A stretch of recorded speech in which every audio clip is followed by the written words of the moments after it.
Ontem a gente começava a desdobrar o assunto. O líder chinês Xi Jinping e o presidente russo Vladimir Putin se reuniram, então, entre ontem e hoje, em Pequim, com uma reunião hoje pela manhã, aonde se fala sobre ordem global, acordos de energia e por aí vai.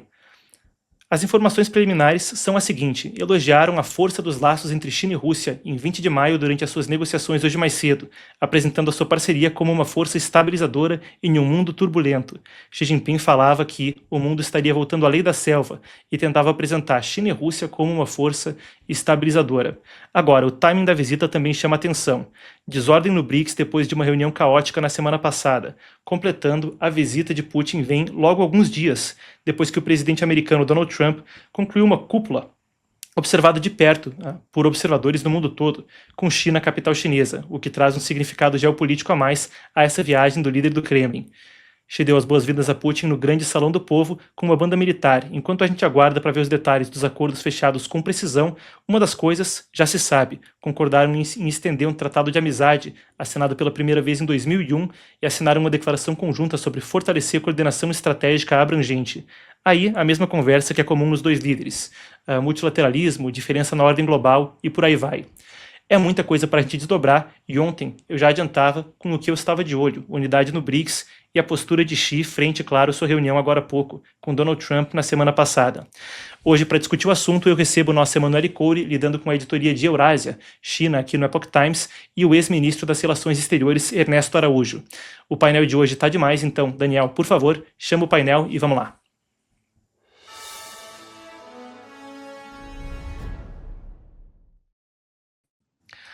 Muito bem, então, um prazer estar com vocês, Manu, ministro, uma honra recebê-los. Eu vou começar com o ministro, então. As suas impressões iniciais, ministro, sobre aquilo que disse Xi Jinping. Falou que o mundo estaria regredindo a uma fase de lei da selva com o direito internacional e que o momento era um no qual Pequim poderia se apresentar como algum tipo de alternativa para a estabilidade. Claro, isso envolve a disputa entre China e Estados Unidos, não só em economia, militarmente, mas também em valores. Então, suas impressões sobre o encontro e a repercussão dessa fala de Xi, que é o que fez manchete no exterior hoje. Pois é, Marcos, muito obrigado pela oportunidade de estar aqui com você, com o Emanuele. Olha, eu acho que o que está acontecendo é o seguinte: as regras do jogo estão mudando, as regras do jogo internacional. Né? Antes, até há pouco, eram regras que beneficiavam a China, né? Beneficiavam o poder do Partido Comunista Chinês, beneficiavam um projeto totalitário, uma estrutura de poder mundial que jamais contestava os países ditatoriais, os países associados à China e ao seu projeto hegemônico. E o Trump mudou essas regras do jogo, que eram regras onde não só os Estados Unidos, mas todo o Ocidente democrático e todos os países democráticos não ocidentais, como o Japão também, estavam perdendo, né? E está colocando na mesa os poderes que ele tem, né? A China, obviamente, coloca, né, desde que, enfim, surgiu o seu projeto, que no fundo é o projeto que vem de Mao Tse-tung, né, que vem da Revolução Comunista, sempre colocou na mesa o seu poder, os seus instrumentos de poder. A China vinha colocando muito o instrumento de poder econômico, né, mas para conquistar avanços geopolíticos, para conquistar, no fundo, o caminho de uma hegemonia global. E os Estados Unidos não colocavam na mesa os seus instrumentos. O Trump agora está colocando, né? Sobretudo o poder militar que ele tem, ou seja, que os Estados Unidos têm numa proporção imensamente maior do que qualquer outra potência. Então, era um jogo onde era garantido que a democracia, o princípio democrático, o princípio da liberdade ia perder no mundo e o princípio totalitário ia vencer. Agora, já não é mais tão seguro assim, porque os Estados Unidos resolveram, né, com o Trump, mudar esse jogo, jogar um jogo que, sim, que os favoreça como país, mas que também coloque na defensiva os países do bloco totalitário, China e Rússia, principalmente. E então é isso, ele chama de lei da selva, quer dizer, é um novo jogo, né? É um novo jogo, onde agora não é garantido que a China vai atingir o patamar de grande potência, de primeira potência global. Isso aqui você pode dar o nome que quiser, a lei da selva, a lei disso, a lei daquilo, sistema isso, sistema aquilo, mas essa me parece que é a realidade.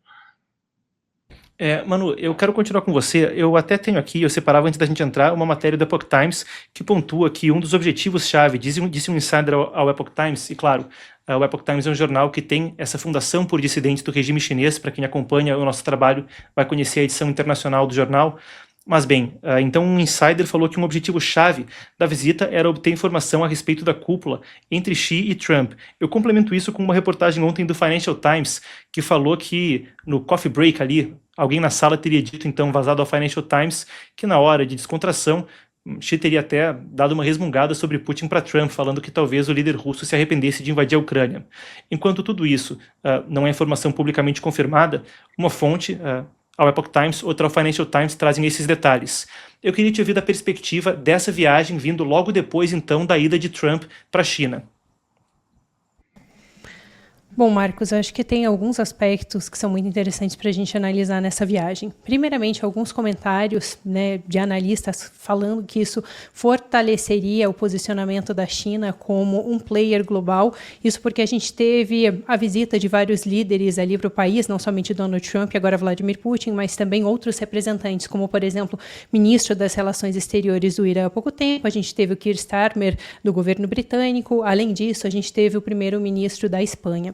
No entanto, é interessante a gente destacar isso que o Ernesto mesmo, que o ministro mesmo trouxe para a gente agora, sobre como as regras mundiais estão mudando pouco a pouco. Então, não necessariamente essa visita de Vladimir Putin para a China, nesse momento, colocaria a China como um dos principais players. Obviamente que é benéfico para eles, ali principalmente para o aumento da cooperação entre os dois países. No entanto, isso não é definitivo. A gente precisa entender como as coisas vão se desenrolar nos próximos meses.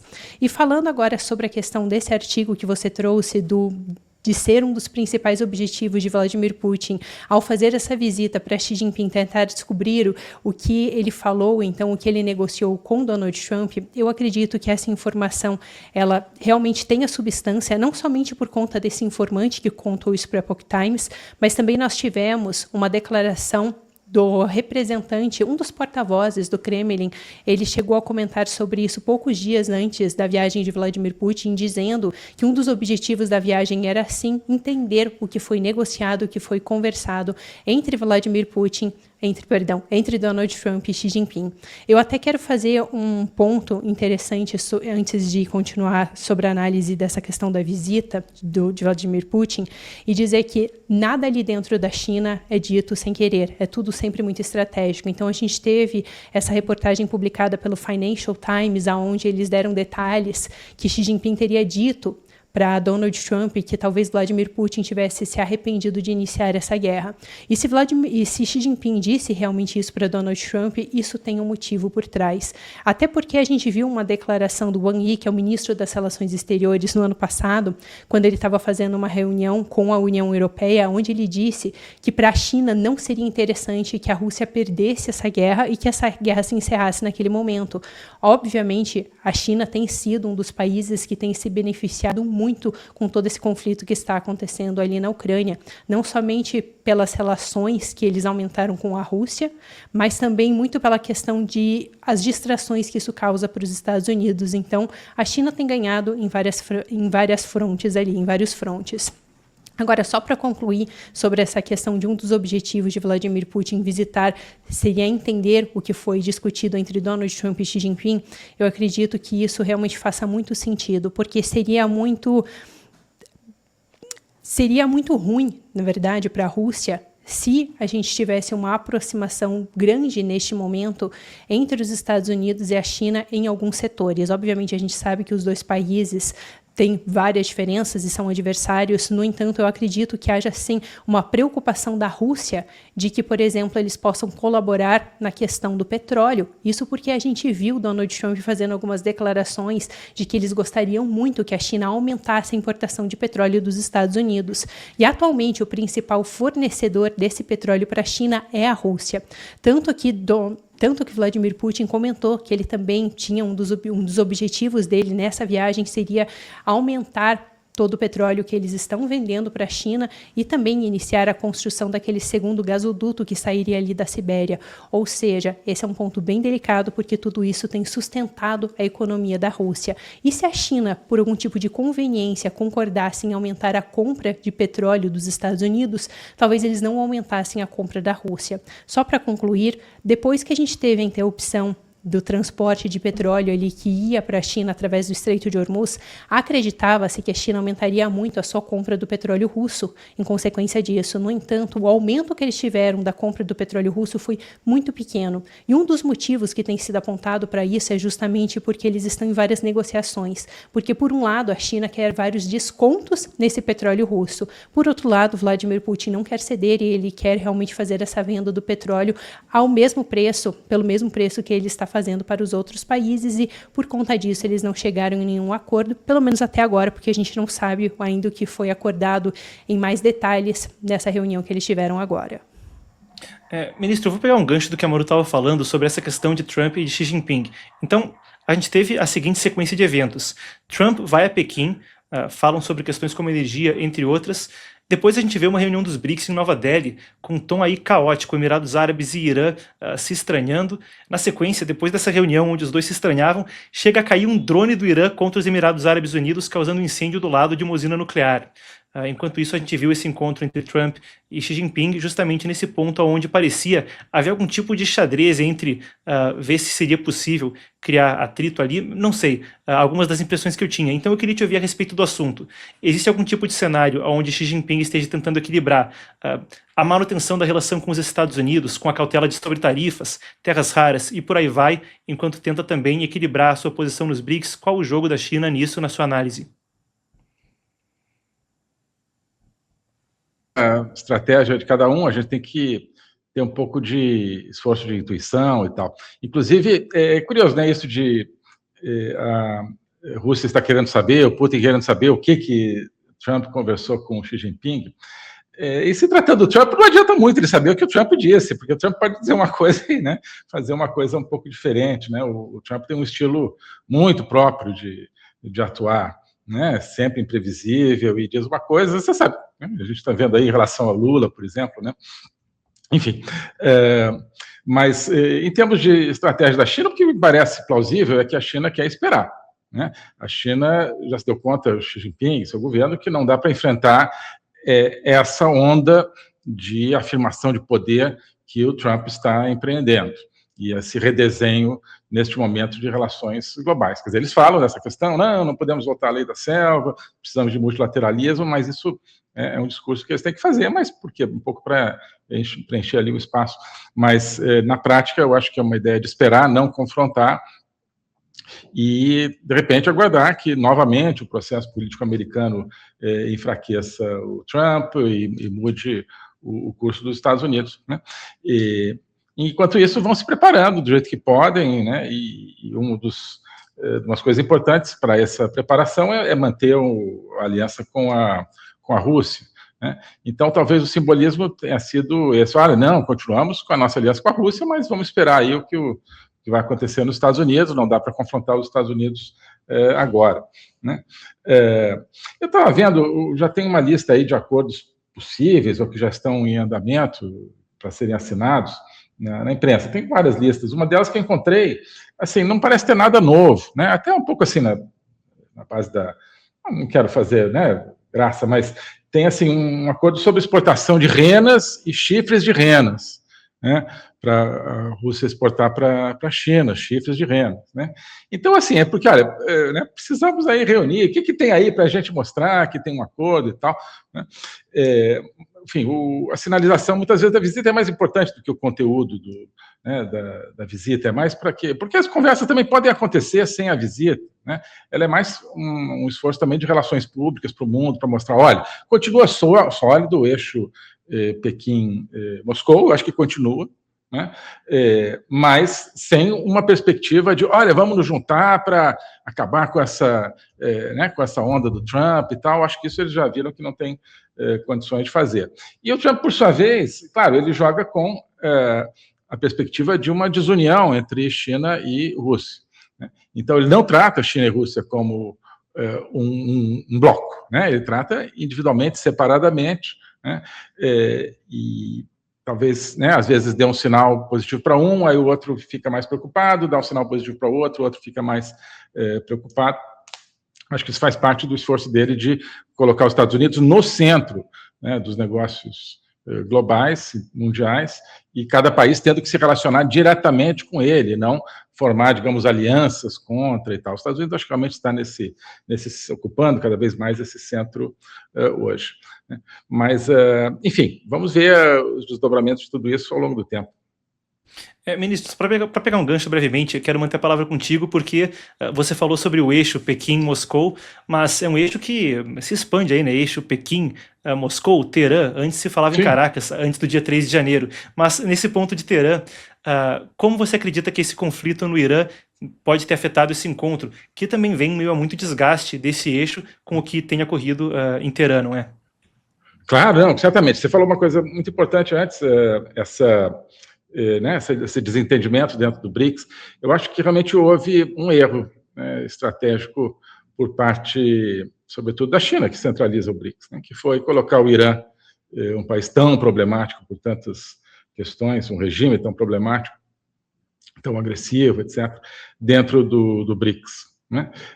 Foi importar problema dentro do BRICS.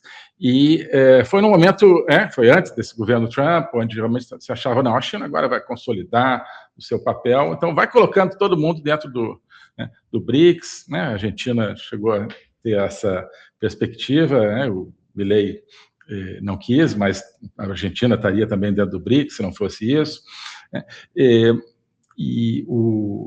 A China estava, né, com a perspectiva de, digamos, intermediar um entendimento entre o Irã e seus rivais do mundo árabe, sobretudo a Arábia Saudita e os Emirados Árabes. Então, por isso, a Arábia Saudita, né, no início ia entrar também, Emirados entraram. Né, e isso tudo, acho que foi assim, um passo maior do que a perna. Né, naquele momento, a China não tinha condições de administrar, digamos, o BRICS dessa maneira. Tem também o fator imprevisível do Trump, do jeito que o Trump veio disposto, né, nesse segundo governo, nesse segundo mandato. Mas é uma tentativa que eu acho que agora eles vão ter que rever toda essa questão de BRICS, como é que vai ser essa articulação. Está muito desgastado esse modelo. Né? Veja, o próprio Brasil, que é o pilar também, com o Lula aí do BRICS, o Lula indo a Washington e prometendo sabe-se lá o que para o Trump, né? Também, olha, a prioridade é estar bem com os Estados Unidos hoje, o BRICS está lá, a gente faz algum acordo de exportação de renda depois e fica por isso mesmo, né? Mas é algo equivalente, e a China não está vendo isso também, aliás, com muita graça e tal, essa aproximação aí que o Lula está tentando com o Trump. Enfim, essa é outra questão. A questão é essa, eu acho que o Trump, ao recuperar essa centralidade, ou estabelecer essa centralidade, porque eu acho que ela não tem precedentes, dos Estados Unidos no panorama de poder mundial, ele enfraquece qualquer bloco que queira que tenha pretendido se opor, né? Isso por si só. E o BRICS, acho que teve esse erro de colocar, sobretudo o Irã, um país muito problemático. Manu, a gente vai ter que prosseguir a pauta, mas então, coisa de 40 segundos, 1 minuto, completa para a gente também essa questão de como o desgaste com o Irã possa ter afetado esse encontro entre os dois. Bom, Marcos, eu acho que existem vários pontos aí. Uma das questões é porque, bom, o BRICS, de uma forma geral, já estava desgastado por outras questões, só que realmente eu concordo com essa perspectiva do ministro de que a entrada do Irã foi bem problemática. Além da questão dos Emirados Árabes Unidos, nós tivemos também problema com a Arábia Saudita, que acabou que eles nem oficializaram a entrada, eles estão meio que num processo de pré-seleção ainda, eles não assinaram os documentos finais. É até interessante porque eles estão, sim, comparecendo a essas reuniões, no entanto, enquanto eles não concluíram a sua membresia, e por conta, então, do Irã, porque é um país que tem vários atritos históricos com o regime iraniano, e eu acho que isso tem se intensificado ainda mais depois que a gente viu, então, esses ataques dos Estados Unidos e de Israel contra o Irã. E eu até gostaria de acrescentar uma coisa, só para complementar isso, que o ministro estava comentando sobre essa visita essa visita de Vladimir Putin ali na China ser uma visita de aparências, onde os contratos não importavam de uma certa maneira, e eu acredito que, na verdade, esse encontro entre Donald Trump e Xi Jinping também acabou sendo isso no final, porque vários dos pontos mais importantes eles acabaram não endereçando. Por exemplo, não teve nenhuma solução específica que era um ponto sensível para a China sobre Taiwan. Eles não resolveram, por exemplo, a questão de terras raras, ou das tarifas, ou dos microchips. Os acordos que eles fizeram, se a gente for comparar com acordos anteriores, foram muito pequenos. Só para concluir aqui, um dos acordos foi aquele acordo no setor de agricultura, onde a China se comprometeu em comprar 18 bilhões de dólares daquele setor. Só que se a gente comparar, o primeiro acordo que eles tinham fechado com Donald Trump em 2018 era de 200 bilhões de dólares. Só que a China também acabou não fazendo essa compra realmente. Eles só fizeram 40% daquelas compras no período e, o final, eles só, como diria uma gíria assim, eles acabaram dando perdido nos Estados Unidos e não concluíram essas compras. Então, foram acordos muito fracos e, bom, é isso. Bom, perfeito. Então, muito obrigado, Manu. Obrigado ao ministro pelo nosso painel de hoje.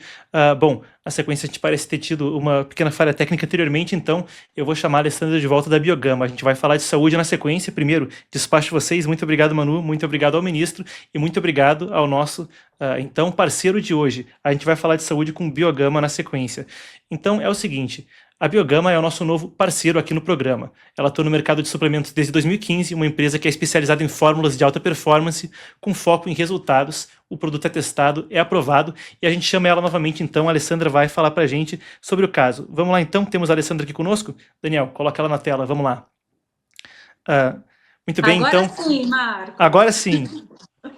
Vamos lá, então. Vamos lá, então, Marcos. Como eu já falei um pouquinho para a audiência, né, da formulação do Biogama, e só retomando, gente, é anti-inflamatório, tem o MSM, como eu falei para vocês, então a Biogama ajuda a desintoxicar o organismo, assim como ajuda também a melhorar as dores do corpo, nas articulações, porque ela tem, além do MSM, colágeno tipo 2, condroitina e glucosamina, e ainda fecha a formulação com vitamina D, ou seja... É um anti-inflamatório feito com bionanotecnologia que você pode contar. A Biogama é um suplemento, aquele que não pode faltar em casa, que a gente precisa ter para ter mais saúde, mais qualidade de vida e te ajudar, com certeza, a ter uma vida mais saudável. Se você ainda não tem a Biogama, né? Sei que muita gente já conhece a Biogama, mas aqui no programa, começando hoje, se você está conhecendo a Biogama pela primeira vez, liga no 0800 777 0007 ou acesse o QR Code, porque tem promoção especial para hoje, tá, gente? A Biogama Suplementos liberou um desconto de 70% para essa audiência maravilhosa. Então, olha só.